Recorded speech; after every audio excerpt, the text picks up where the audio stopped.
Մի քիչ էլ պարոն Ֆերրան, մի փոքր արի Գործընկերներ ջան, նախ շնորհակալ ենք, որ այսքան ժամանակ լուսաբանում եք ստեղծված իրավիճակը, որը իսկապես մարդկայնորեն մեղմ ասած արտառոց է։ Պարոն Ֆերոյանը ի սկզբանե հենց առաջին պահից ներգրավել էր որպես պաշտպան, մի կարճ ժամանակ անց արդեն հնարավորություն ունեցանք նաև այլ գործընկերներով եւս ներգրավել։ Մեղադրանքը կարծես թե արդեն բոլորի համար բացահայտված է, ենթադրաբար բարեգործության արգելքի խախտմանն է վերաբերում։ Մենք նախաքննական գաղտնիքից ելնելով շատ փակագծեր այս պահին սահմանափակված ենք ներկայացնելու, բայց մի բանը հստակ է, որ այն ինտենսիվությունը, որը փոխանցվեց այս գործին,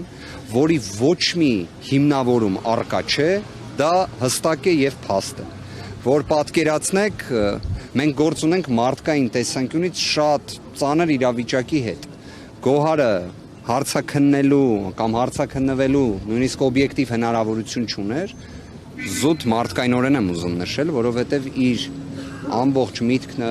երեխայի հետ է կապված։ Մենք խոսում ենք փետրվարի 20-ին ծնված երեխայի մասին։ Մանկահասակ եզրույթն էլ նույնիսկ տեղին չի, շատ փոքր երեխայի մասին ենք խոսում, նորածնի մասին ենք խոսում։ Այս իրավիճակում իսկապես ես չգիտեմ, պարոն Ֆերոյանը իր փորձում ունեցել է արդյոք նման իրավիճակ, ես չեմ ունեցել, որ կարողանաս անձին նման իրավիճակում պաշտպանես, երբ մարդկային, մայրական իրենց հոգեվիճակը թույլ էլ չի տալիս դա։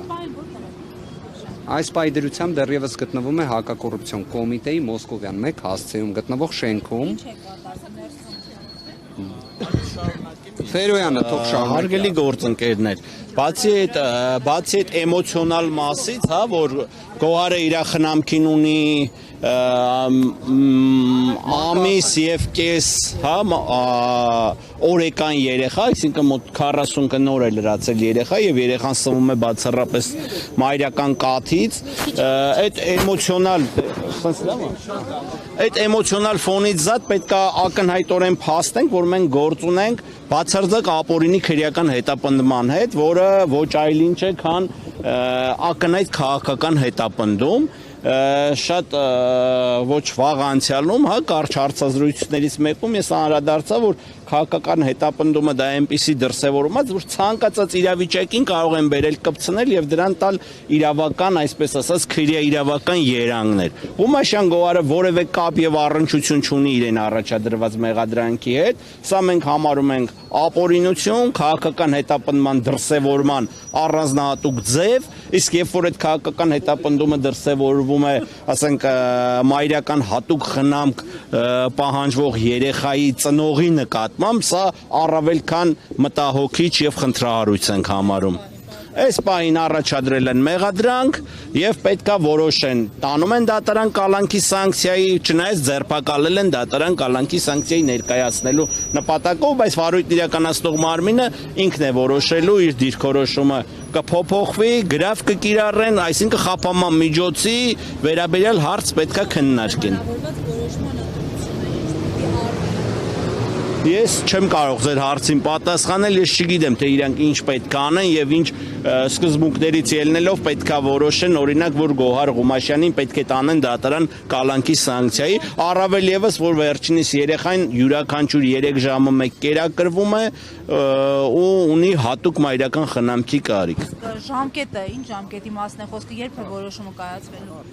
Ենթադրում եմ կար ժամկետում մենք տեղյակ կլինենք դրա մասին, առաջիկա 1-2 ժամվա ընթացքում պարզ կդառնա։ Հարցաքննությունն ավարտվել է, Ղումաշյանը հայտնել է, որ հրաժարվում է այս պահին ցուցմունք տալուց, քանի որ իրան ֆիզիոլոգիական առումով լավ չի զգում եւ պետքա խորապես քննարկի իր փաստաբանների հետ եւ տա մանրակրկիտ ցուցմունք, բայց այդ մեղադրանքի շուրջ ինչ որ հատուկ ցուցմունք տալու բան էլ չունի, քանի որ դրա հետ ինքը որևէ կապ եւ առնչություն չունի։ Մենք սպասելու ենք, երբ որ վարույթ իրականացնող մարմինը մեզ կտեղեկացնի իրենց հետագա գործողությունների մասին։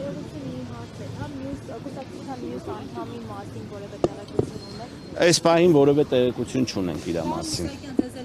Համեցեք, պարոն Մուսեթյան։ Հարգելի հետևողներ, մեր զրուցակիցը Վահե Միսակյանն է, պարոն Միսակյան, այս իշխանությունների, այսպես անարդարություններին դուք ուղիղ առնչվել եք, համենայն դեպս այդպիսի հրապարակումներ են եղել, ձեր դիրքորոշումը այսօր արդեն որպես փաստաբանես գործի հետ կապված, երբևէ ձեր պրակտիկայում եւ դատավորի եւ արդեն փաստաբան եղել է նման դրվագ, որ նորածին երեխայի մորը բերեն, այսպես հասցնեն ձերբակալության կարգով դեպք։ Շնորհակալություն հարցի համար։ Եկեք ես իմ նախորդ աշխատանքային գործունեությունը թողեմ մի կողմ, դրա մասին հետագայում ավելի պատեհարիտ կլինի անդրադառնալու, քանի որ այստեղ մի փոքր ավելի շատ զգայուն հարց է քննարկվում, գործ ունենք կնոջ մանկահասակ նորածին երեխա ունեցող կնոջ հետ, ով այս պահին արգելանքի տակ է գտնվում, գործի մասին մանրամասն տեղեկություններ չունենք այս պահին, այն ամենից ավել ինչ որ գործընկերներս նշեցին, ավել բան չեն կարող հայտնել։ Ձայնագրության ընթացքում տենց